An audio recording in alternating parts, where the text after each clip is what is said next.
Hi page turners, Jeannie here, and welcome back to my channel. Today's video is going to be all about all the books I read in March.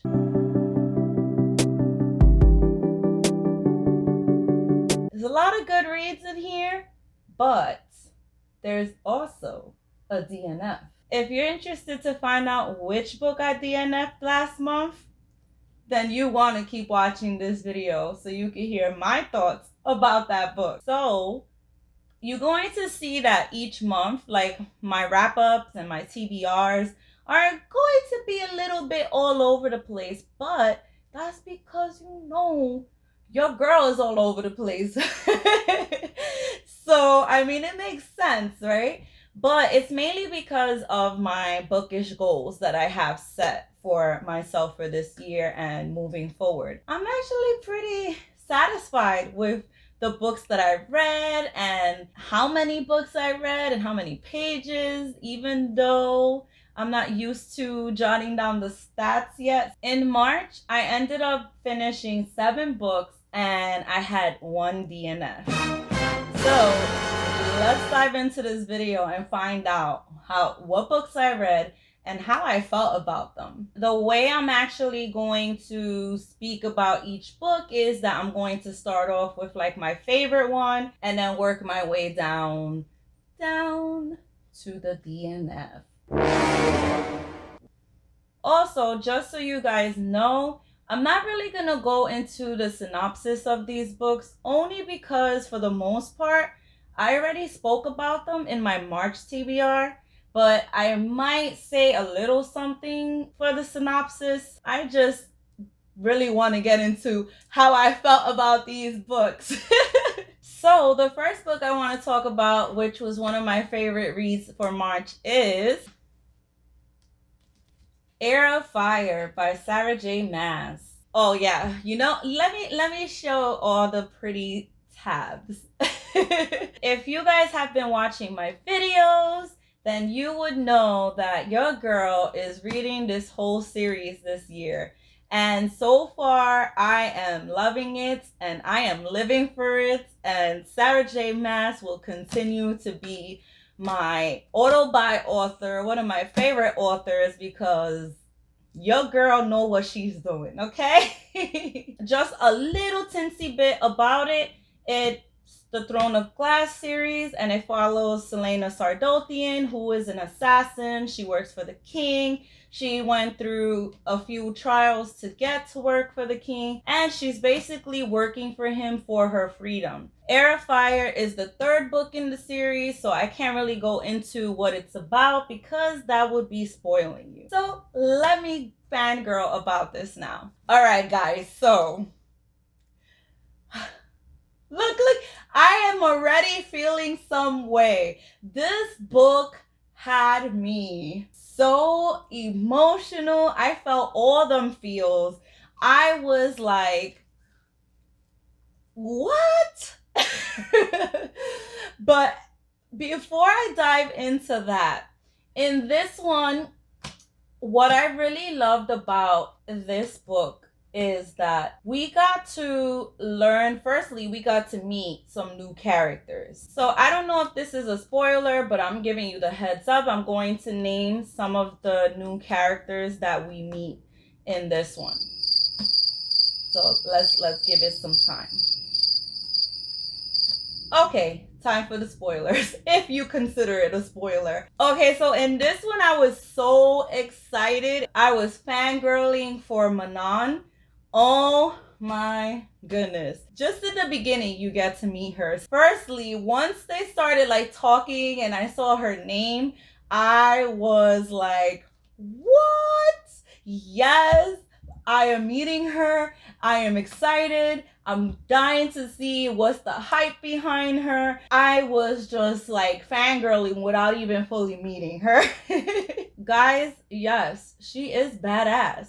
at least the little bit that we got, not the little bit because there's a lot about her here, but you know, like the introduction to her story, I was living for it. I loved it, and I cannot wait to continue and see what more Manon is going to give us. The other character that I finally got to meet in this world is Rowan.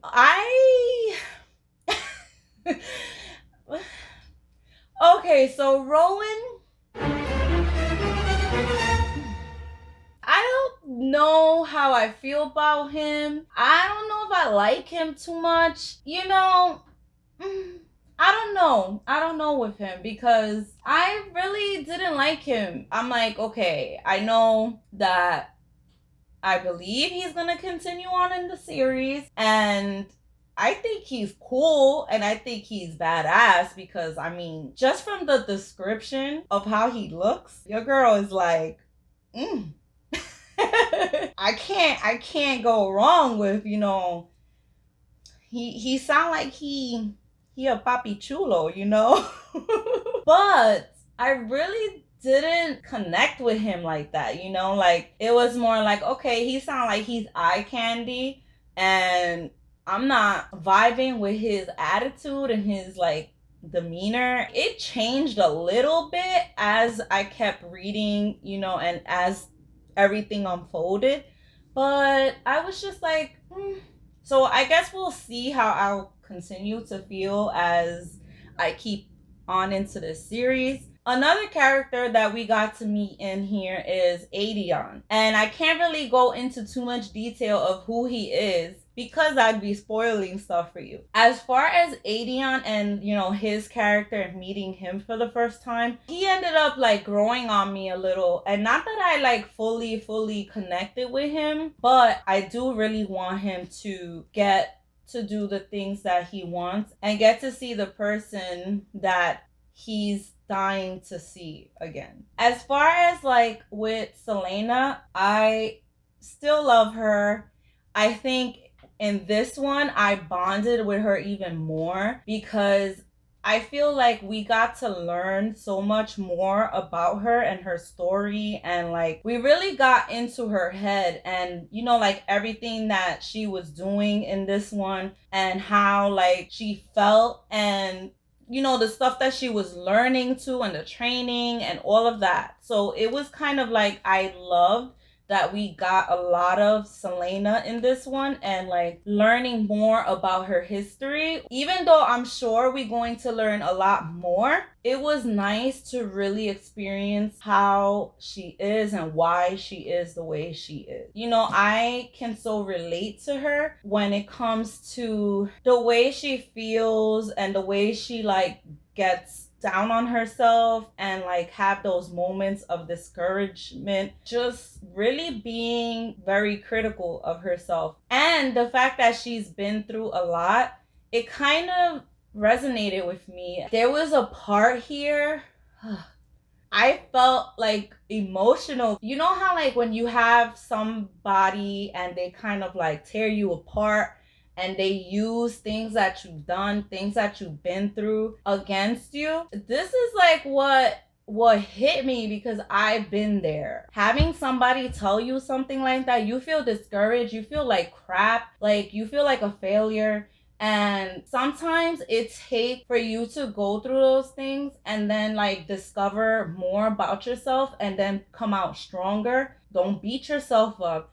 Don't like let somebody put you down or anything like that. Like, you are an amazing person. You gotta come out from all of that, right? Like, you gotta be strong. And that's what I really loved about this one. As far as the stuff that started happening like throughout, listen guys, like I was not ready for it, okay? I was not ready for it. I kind of like lost it towards the end. Listen, that ending, ooh, I just like, I can't. All I can tell you is that if you thought you didn't like the king before, after this ending and everything that unfolded, you're going to want him dead. Like, especially like if you really started liking that certain character.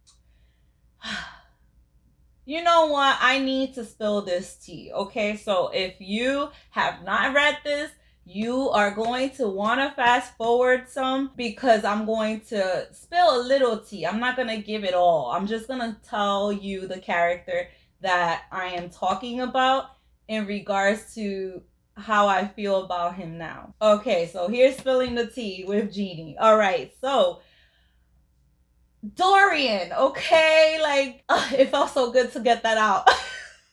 In my February wrap up video, when I was talking a little bit about Crown of Midnight, I did mention that Dorian, you know, he started growing on me. In the first book, he was annoying to me, okay? But then in the second book, he started like, I started liking him a little, you know? Like, I was like, all right, Dorian, you're cool. When it came to this book, okay, he did annoy me a little bit.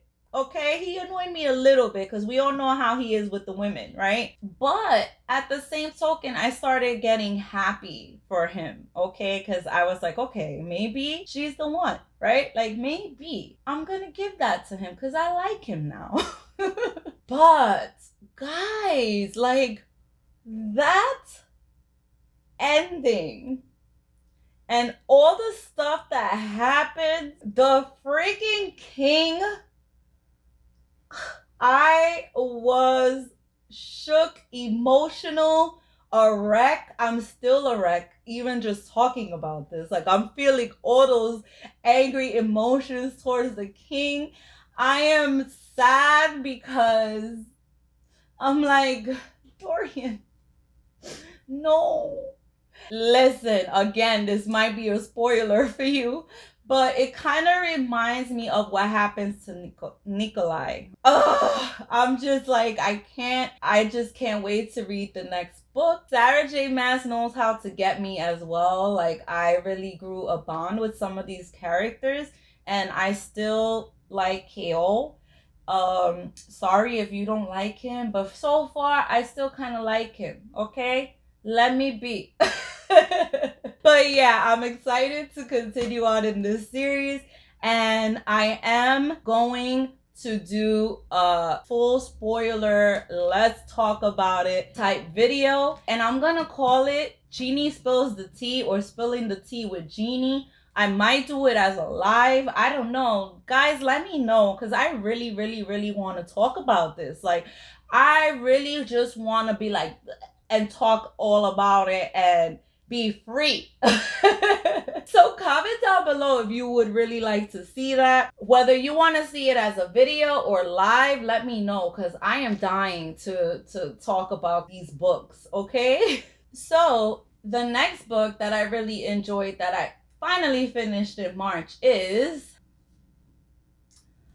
The Cruel Prince by Holly Black. Little synopsis: it follows a girl named Jude who witnessed her family getting murdered by an assassin. That same assassin ended up taking her and her sisters to the world of Fae. So basically, while living in the world of Fae, Jude is trying to, you know, be accepted, because she's always bullied and mistreated by the Fae just for being immortal. So then Jude starts learning that in order for her to get that power that she really wants, she's going to have to think and be like them. But the thing is, she has a Fae that she really has to be careful with, and that's Prince Carden. This is the first book in the Folk of Air series. I'm actually continuing on with this series. This was a reread for me because my goal is to finish a lot of the series that I started this year, and this happened to be one of them. As far as like my thoughts on this, I still really enjoyed this world. I love Jude. I feel like she is so relatable and so strong-minded, and she don't take crap from nobody. You know, she has her moment where she might be a little vulnerable, but I love that, because even though she has those little moments of like doubt or anything like that, that's what makes her so relatable. And I love that she she always perseveres through things, and she don't take crap from nobody, okay? Even though like these fairies are treating her badly or like being mean, she still talks back to them and gives them her peace of mind. And I really love that about her. As far as Prince Carden, I didn't really like him because he was just so mean to Jude and stuff. But then, you know, you kind of start understanding a little bit more about him as you continue in this world. The other thing with this is that I was still taken by surprise by certain things because I read this a while back ago, and there was a lot that I remembered because it wasn't that far back. I think it was like in 2017 when I first read this. There was like a lot of things that I remembered, like the way Jude was treated and like certain things that happened in it, the stuff that Jude started doing, the secrets, the betrayals. But then there was like something that I totally forgot about, and I was like, oh yes, that happened. Oh my god. And now I need to hurry up and read the next book because it left me with that. It left me with that cliffhanger, and I need to read the next book like now. I really love fairy worlds, and I love fairies, as wicked as they are. Because, you know, we've been lied to a lot. We've been lied to in regards to fairy being so nice. I believe my rating still stands at like, I don't remember if I gave it a 4-star or a 4.5 star. If you haven't checked out my April TBR video, I will have that link down below for you, because I am planning to continue with this series, and I can't wait to continue finding out what happens, how much Jude grows, getting to know Carden more and how he feels. And yeah, I really enjoyed this one. So the other book that I ended up reading in March is Take a Hint, Dani Brown by Talia Hibbert. You know, guys, I am so proud of myself because now I can say her name without messing it up. As far as this one is like the second in the Brown Sisters series. This one follows Dani Brown, who's career driven. She's all about pursuing her dreams, following her goals, and making it to the top, right? So what ends up happening is that there's like this fire drill in the school where she works at, and she ends up getting trapped. Saphir, who is this like hunky security guard that works at her school, who also happens to be a former rugby player, ends up saving her. With him saving her, there's like this video that goes out and it goes viral. And as usual, when something like this goes viral, like half of the internet is like shipping them and calling them Dr. Rugby. And it ends up that Saphir starts telling Dani to play along because he has this charity that he does for kids, which by the way is like so amazing. I love it. I would even do the whole fake dating with him. So Dani's plan is, I'm gonna go along with this fake relationship while seducing you along the way, while romantic Saphir is also concocting his own plan. But at the same time, Saphir is also struggling and dealing with his own issues. So with that being said, Dani actually thought that this was gonna be something easy and that the universe, you know, gave her what she asked for. But at the same token, she's wondering, did it backfire, or is it meant for her to lose her focus, or is the universe trying to tell her to take a hint? As far as this one, I really enjoyed it a lot. I gave it a 4-star. I think it was a 4.5 stars. I really enjoyed this one. I loved the whole fake dating, and I really liked that there was a cause behind it. As far as the characters, I really liked Dani's character because she's just so goal driven, and she's the type that is all about being that successful woman, even though the thing with her is that she just doesn't have time for anybody else because she's just so goal driven. But you can't really hate that, right? Like I like that about her. And Saphir, I really liked him as a person. Like I can understand like his struggles and what he was dealing with. And I really love that he turned that into helping children with similar struggles and how to cope with them. And it was just all around great read. Their relationship dynamic, I really loved it because it's like on one hand you got like Danny who's cold and she has her set rules and she is just like, listen, I don't want a relationship. All I want is, you know, like this to be like some kind of booty call where if I want it in that moment, we're gonna have it and that's it. While Saphir, even though he's like, he has this outer demeanor about him, secretly he's like this romantic person and he just wants love, right? Like he just wants this relationship, especially with Danny. You know, it's like the whole gender role switch, right? Because on one hand you have the woman who's like this, listen, I don't want a relationship, I just want to get what I need from you and be on my way, and you be on your way. Like that's it, that's all it is. But then it's like you have the man, he still like has that manly thing about him,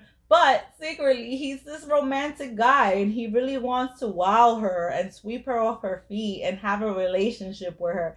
And it's like the cutest thing ever. And what I really liked about this as well is like the issue that it tackles like with anxiety. I think that Talia Hibbert does such an amazing job with like explaining it and showing you like what people that suffer from anxiety go through. I love that she incorporated that into it, and it was just so nice to read about it. So with all that being said, I really enjoyed this book. I plan on actually reading the third book this month as my romance pick for the month. I will continue with the series because I loved it and it's just so fun to read. So if you have not read this series, what are you waiting for? Hurry up and pick it up and read it because it's good. The next book that I really enjoyed that I read in March is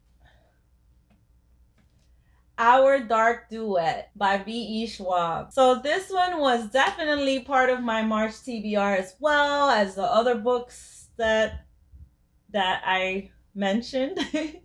So this one was one that I was planning on reading for March because in February I read This Savage Song and I really enjoyed it. And this is the second part of a duology. So it follows two characters, Kate Harker and August Flynn. Kate, who is the daughter of the man who runs the city, and then we have August Flynn, who is a monster but yearns to be human, and they both end up coming together to try to fix things that's going on within that world. It's a world full of monsters, a world full of craziness going on, and this one had me oh my god, it was like such an emotional month, okay? Like March was hit Genie with all the feels month.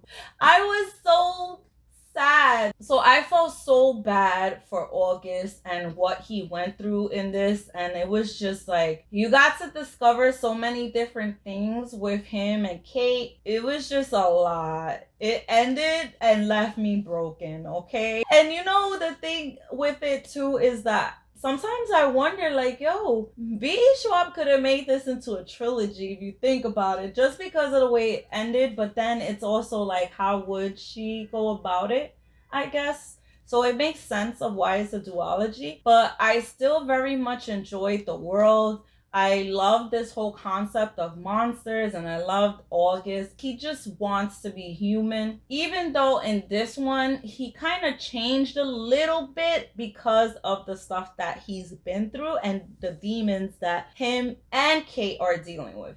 So that's what I really enjoyed about this, is like their eternal struggles and like the emotions and the guilt, just everything that they are dealing with, like the aftermath of what happened in the first book. And that was great to see in here, and it was so understandable. This was a 4-star read for me, and I would definitely recommend this duology to everybody because I love V.E. Schwab. Next book that I finished in March is City of Ashes by Cassandra Clare. So again, another series that I started a while back and that I want to finish this year is this one. As far as like really getting into this, I don't think I need to explain this world, but I know there's some people that they're just getting into YA and, they might not know about it. So this one is the second book in the Mortal Instruments series. It follows Clary, who lives in New York City. She happens to stumble upon this club and she sees things that nobody else sees, only to get dragged into this world of the shadow hunters and to see like so many things and learn so many new things about herself that she was not aware of. This world is full of magic, vampires, demons, warlocks, fairies. Like, it has everything. So if you looking for a world like this is your book, okay? Well, not this one, the first one, City of Bones. And then this one, and then keep on from there. My thoughts on City of Ashes is that there's like a whole lot of crazy going on, okay? Like, it's just so much. And then like everything that happened in the first book and where it ended was crazy. So this is the continuation to that crazy, okay? And guess what, guys? I'm still annoyed with Clary. I do get a little annoyed with Jace. I still love Magnus Bane. He's my life. He's my world because we get him a little more in here. Oh, yeah. And I still get annoyed with Simon, even though it's kind of cool a little bit about what his story is in this one. But at the same time, he's still rather annoying.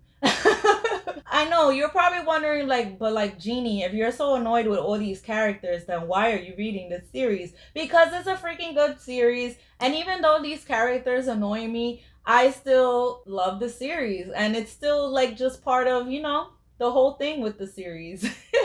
And as far as like the world, I'm still loving it. I still love the villain, and it's just a great all-around read, and I would definitely recommend you pick up this series if you haven't. Also, I am actually reading this series in my Discord group. So, hey, you could still join us. We are here for you, okay? I am here for you. Join my Discord group. It's linked down below. So, another book I finished in March is Circe by Madeline Miller. All right, guys, so about this book. So, in this one, we are following Circe, who is a goddess, and she is like considered like strange and really like not really acknowledged by the other gods, and they just treat her bad, and they view her like she's kind of like nothing, like she at one point thought she didn't have any kind of powers, but then she realized that she actually does have powers, which is the power of witchcraft. And her powers can transform rivals into monsters. And the gods are actually threatened by her and her powers. So they banish Circe to her own little island where she starts discovering more about herself and her powers. And she meets a lot of different people along the way. So in order for her to protect her loved ones, Circe has to dig deep and use her strength and her powers. And she has to choose whether she belongs with the gods that she was born from or from the mortals, which she has grown to love. I started this back in January and finally finished it in March. Why did that happen? I was so drawn into this story, right? Like, I love Madeline Miller's writing. I still love it. It's not horrible. I really felt immersed in this world. I really liked Circe. And not that I didn't like her even when I stopped reading it. It's just that after a while, it just became boring to me. I felt like, okay, what more can happen here? Like, it just seemed like the same thing. And it's like, I get it because she's banished, she's exiled, and she lives in her own island, and she's like the only person, except when, like people come because, traveling from the sea and blah, blah, blah. But after a while, I was like, okay, where's the action? I need more. Like, I need more to this story. And even though I really liked Circe because she's like, she was powerful, She stood up for like what she believed in. I reached like the 150 page mark, and that's kind of like where I started getting bored. I believe like I stopped it halfway through. I was like, you know what? Right now, this is just becoming to me. So let me set it aside, read something else, clean my palate from Cersei.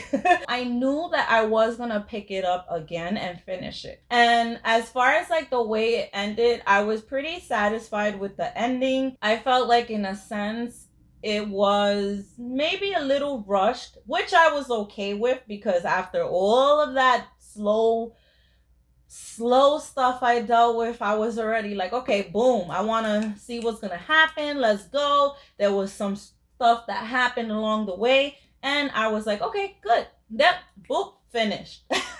So as far as my rating for this, I don't know if I want to give it a 2.5 star or 3 star because again, I loved the writing, I loved the storyline and like things like that, but it just died for me. Like it just got to a point where I was like, now it's dragging and it sounds repetitive and I'm bored. And even like finishing it, it wasn't like if it sparked anything again for me. I was fine with the ending, but it was just like, all right, yeah, all right, done. That's how I felt. So that's why I'm leaning towards like a 2.5 because it was more like, all right, at least I finished it. Now moving on. But it could just be that this just wasn't for me because I'm not really a fan of like slow, repetitive type books, and especially books that don't really have action in it. I'm pretty much that girl that wants that adventure. Even though it wasn't too much of a wow read for me, I would still recommend that people try it and see how they feel about it. That is how I feel about Cersei. So the next book that I enjoyed in March is A Fa Love Story by Loan Lee. I hope I said her name right. This book I didn't have, but I listened to it on audiobook. In this story, we follow Bao and Lin, who both have these creative things going on. Bao is like a journalist or like a writer. He reviews stuff. And then Lin is a painter. She likes art. The premise of this whole story is kind of like a Romeo and Juliet type retelling. We have their parents who both own Vietnamese restaurants. They are both rivals, and literally they are like right there. From the way I read it in the book, they are like literally like right across the street from each other. At least that's how I took it. Their parents are rivals, but they don't understand why and how they became rivals. Bao ends up helping Lin in some way, and they start hanging out together because of that, and a romance starts to rise from it. However, with their parents being rivals, they have to deal with that issue while like also hiding it because of the fact that their parents are rivals and wondering if there's a future behind it. So they end up setting out to try to figure out why their parents are rivals and how did that happen. So hopefully they can build a relationship together. I'm still debating if it was a 4 star or 4.5 star for me because I really enjoyed the story and I loved the whole Vietnamese culture portrayed in this story, and I enjoyed the characters. Both of them was pretty good. I think I enjoyed Bao more than Lin. As far as like the whole culture being displayed in here, even like the language, the way it's pronounced, because again, I listened to this on audiobook and it was a great experience to hear the language in here. And then I like that it was also kind of like you could understand what was being said through like Lin or Bao's response to it. And I really enjoyed the whole rivalry behind the two restaurants, and like how one would do like a sale and then the other one would decide, you know what, we're gonna do something to also bring more customers to us because we're trying to get at them. So that was pretty fun to see, and it was nice to see how Bao and Lin's relationship started forming, how it began, and where it led to, and the whole thing with them trying to figure out like why their parents are like this and how they became rivals, and like the whole secrets behind it. The other thing I really loved, which is why I really liked Bao more than I liked Lin, is because Bao was really someone who would speak his mind. He advocated for the Vietnamese community. Since it's a restaurant, you know, like there's like reviews, and there was like a particular customer that didn't treat them right, and he noticed that this was a constant thing that this customer would do towards all the Vietnamese restaurants, and he was like really attacking the Vietnamese community. I really enjoyed that Bao spoke about it and basically defended and backed up his community. And that was really nice to see in this story. And I also enjoyed the whole family ties, and like when we got to see why these families became rivals in the first place and where it led to in the end. And that's why I really enjoyed this one. And I would definitely recommend it to anyone. It was a nice, light, fluffy read. And yeah, go pick it up. Another thing, sorry guys, the lighting is it's kind of getting a little bit darker now. Okay, so I had to like switch to my ring light because, you know, the sun went away and it seemed to be getting darker.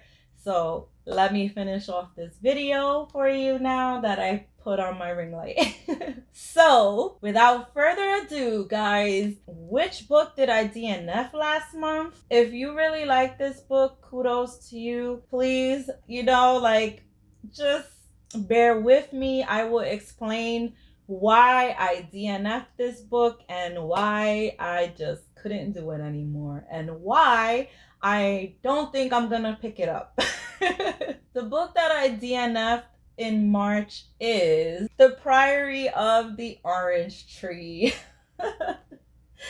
by Samantha Shannon. All right, guys, hear me out, okay? Like, well, before I begin that, let me tell you a little bit of what this book is about. The House of Baranif, which has ruled this kingdom for thousands of years, has a queen, and her name is Queen Sabrin. So Queen Sabrin must conceive a daughter in order to protect her realm from, like, you know, these assassins and people trying to cause destruction. So then there's Eid, who basically looks after Sabrin, and she has become the queen's lady in waiting. However, she is loyal to a secret society of mages. So she is secretly protecting the queen with forbidden magic. On the other side of this world is Tane, who it has trained all her life to be a dragon rider. However, she is forced to make a choice that could lead to everything she really wanted going out the window. While all this is taking place, the East and West refuse to come together, which is causing other enemies to fully get what they want. The forces of chaos are actually rising and waking from their sleep. Okay, so why I had to DNF, because I just had to, you know, guys. You could see that I tried, I annotated, which was a mistake. I even got up to as far as page 358. Okay, I got pretty far into this. I gave it a chance. I really wanted and was hoping that it would have gotten better for me, but it just didn't happen. For this one, I mean, it's a DNF, so there's really just, I don't even know if there's like a such thing as rating a DNF.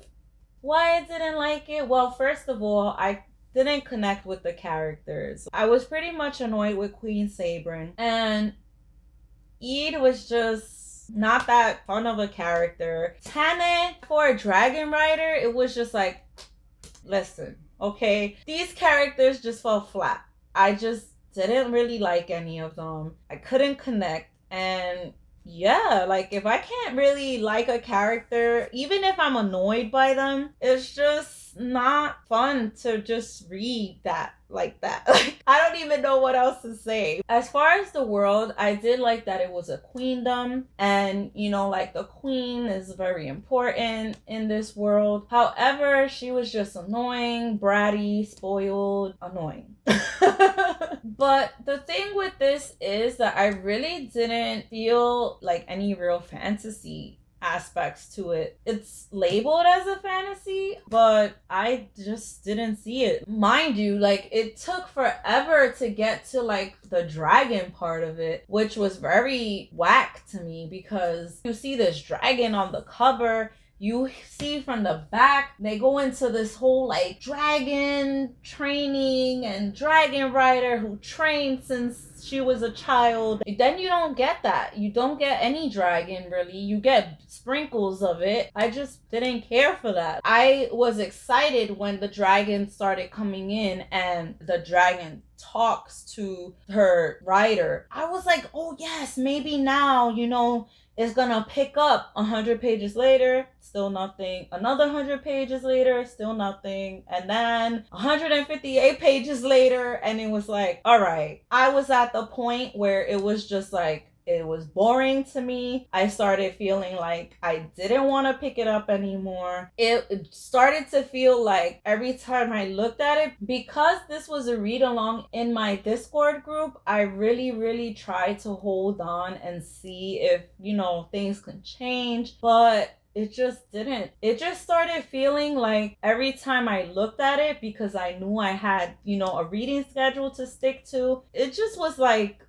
ugh, do I have to pick you up? I don't really want to read you. I really want to continue Air of Fire, but I do have to pick you up because I'm reading this with my people. And then eventually I started falling behind because I really didn't want to pick it up. So with that being said, I started also feeling like I was getting slumpy. And then eventually I didn't want to pick up anything.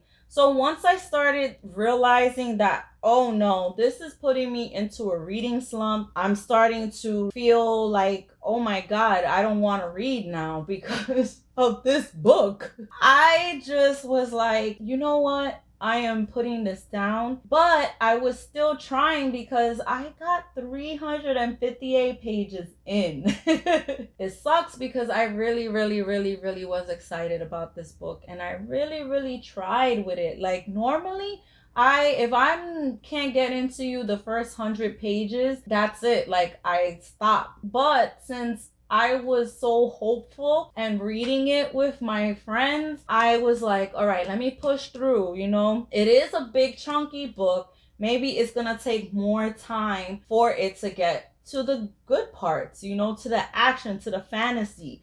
And that didn't happen. And according to my friend, it really doesn't happen. It's basically the same thing all around. So yeah, that's why I just couldn't with it. The other thing that I felt with this book is like the writing. I don't know what it was with the writing, but it was like a little bit confusing to me, especially towards the beginning. I don't think I ever stopped being confused with it. I wasn't too crazy about the writing. I don't even know how to pinpoint it, but I just know for me, I just couldn't get into the writing style. Then the other thing with this book, if you're going into it thinking, oh my God, a fantasy, adventure, like all of that, right? If you're going into it thinking you're gonna get a lot of fantasy, no, you're not.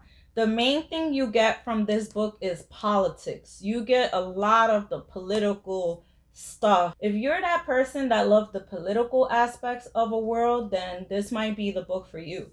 But for me, I like political stuff, but not when the story mainly focuses on that, especially when I'm going into a story thinking that it's a fantasy. I just realized with this book that political worlds that focuses heavy on politics is just not my jam. I plan to donate it to this book truck that my friend Christine told me about that she found.